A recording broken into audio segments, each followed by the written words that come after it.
Hello நண்பா. WWE blood லைனாலே fans hype ஆவாங்க. ஆனால் இப்போ இருக்கிற பிளட் லைன் பற்றி நிறைய கிரிட்டிசிசம் வருது. அதை பற்றி தான் இந்த வீடியோவில் பார்க்க போகிறோம். ஜேக்கப் ஃபாட்டு தனியாக இருந்தாலே செம டேலண்டாக இருக்காரு. ஆனால் இப்போ ரோமனோட பாடி கார்டாக வச்சு அவரை வேஸ்ட் பண்ணுறாங்க. பிளட் லைன் ஸ்டோரிலைன் ஏற்கனவே பார்த்துட்டோம். சோலோக்கு பதில் இப்போ ஃபாட்டு இருக்காரு. மற்றபடி அதே அரைச்சமாவே அரைச்சிட்டு இருக்காங்க. நிறைய நெகட்டிவ் கமெண்ட்ஸ் எல்லாம் வருது. என்னோட ஒப்பீனியனில் இந்த பிளட் லைன் தேவையே இல்லை. ஏன்னா ரோமன் வந்து ஊசோஸ் ஃபாட்டுவோட ஹெல்ப்புமே எதிர்பார்க்கறதில்ல. முன்னாடி இருந்த பிளட் லைனில் ஊசோஸ், சோலோ, சாம்பிசன், பாலேமன் ரோமனை ஜெயிக்க மாற்றி மாற்றி இன்டர்ஃபியரன்ஸ்லாம் பண்ணுவாங்க. ஆனால் இப்போ ரோமன் ஓப்பனாகவே சொல்லிடுறாரு, நானே என்னோட இஷ்யூவை ஹேண்டில் பண்ணிக்கிறேன், நீங்கள் அதில் தலையிடாதீங்கன்னு சொல்கிறாரு. ரோமன் பாருங்க, சிஎம் பங்க், ஃபாட்டு, செத்ரான்ஸ்னு தனியாலாம் நின்று இப்பெல்லாம் எல்லா மேட்சும் அவரே தான் ஜெயிச்சிட்டு இருக்காரு. இப்போ இருக்கிற ரோமன் எப்படின்னா அவருக்கு பிளட் லைனே தேவையில்லை, பிளட் லைனுக்கு தான் ரோமன் தேவைப்படுது அப்படிங்கிற மாதிரி தான் இருக்கு.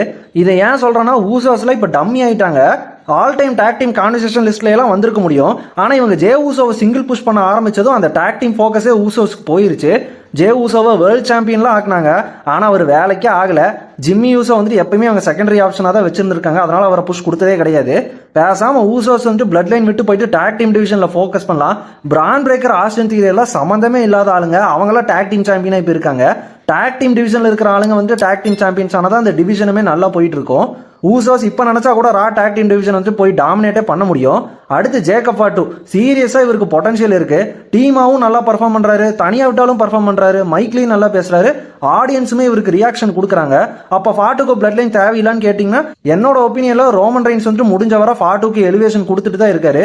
இன்னைக்கு கூட ரால பார்த்தீங்கன்னா ஃபாட்டு ராய்ஸ் கீஸுக்கு மரணடி கொடுத்தாங்க. அப்போ ரோமன் வந்து ஃபாட்டுவை அக்னாலேஜ் பண்ணுறாரு. இதே மாதிரி தான் ஜே ஊசோவை ரோமன் அவ்வளோ மோட்டிவேட் பண்ணி அடுத்த ட்ரைபிள் சீஃப் ஆகிற அளவுக்கு புஷ் பண்ண பார்த்தாரு. ஆனால் ஜே ஊசோ சரியான சொதப்பல், அவ்வளோ பாச்சஸ் பண்ணுவார். இப்போ ரோமன் பார்த்தீங்கன்னா ஜேக்கப் ஃபாட்டு கிட்ட அந்த பொட்டன்ஷியலை பார்க்குறாரு. ரோமன் கூட ஃபாட்டு இருக்கிற செக்மெண்ட்ஸ்னால ஃபாட்டுக்கு இன்னுமே ஹைப் கிடைக்க தான் செய்யுது. ரோமன் ஃபேன்ஸ் கூட வந்துட்டு ஜேக்கப் ஃபாட்டு இன்னுமே கனெக்ட் ஆகிட்டு இருக்காரு. சோலோவே எக்ஸாம்பிள் எடுத்துக்கோங்க. எம்எஃப்டி சரியான ஃப்ளாப்னு அவரை வந்து பிரித்து எடுத்துட்டாங்க. இப்போ சோலோ ஒரு ஃபேஸ் கேரக்டரா செம ஃபன் பண்ணிட்டு இருக்காரு. ஆடியன்ஸுமே என்ஜாய் பண்றாங்க. ஆனா WWE சோலோக்கெல்லாம் WWE championship, world championship push எல்லாம் கொடுக்க போறதே கிடையாது. ஆனா ஃபாட்டு ரோமன் கூட இருந்து மொரட்டடி அடிச்சிட்டு இருக்காரு. கண்டிப்பா WWE ஃபாட்டுவோட பொட்டன்ஷியல் புரிஞ்சு ஏதோ ஒரு பாயிண்ட்ல புஷ் கொடுக்க தான் போறாங்க. சில ஃபேன்ஸ் பிளட் லைனை கிரிட்டிசைஸ் பண்ணுறாங்கல்ல, அவங்க பாயிண்ட் ஆஃப் வியூமே என்னால் புரிஞ்சுக்க முடியுது.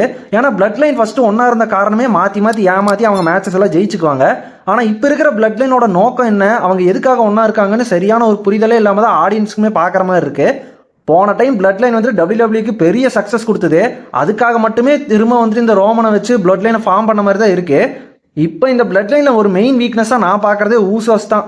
ஊசோஸ் கண்டிப்பாக அவங்க ஸ்டெப்பாக பண்ணியே ஆகணும். ஏன்னா ரோமன் ரெயின்ஸு, ஜேக்கப் ஃபாட்டுலாம் அவங்க வேலையை பர்ஃபெக்டாக பண்ணிட்டு தான் இருக்காங்க. ஊசோஸ் தான் பிளட் லைனில் என்ன வேலை பண்ணுறாங்கன்னே தெரியாமல் காமெடி பீஸ் மாதிரி இப்போ சுற்றிட்டு இருக்காங்க. இதுதான் பிளட் லைன் பற்றின என்னோட ஒப்பீனியன். உங்கள் ஒப்பீனியனை மறக்காமல் கமெண்ட் பண்ணுங்கள். Talk show Tamil 2.0 Tamil WWE ஃபேன்ஸ்க்காக ஸ்டார்ட் பண்ண புது சேனல். சப்ஸ்கிரைப் பண்ணிக்கோங்க. Bye guys.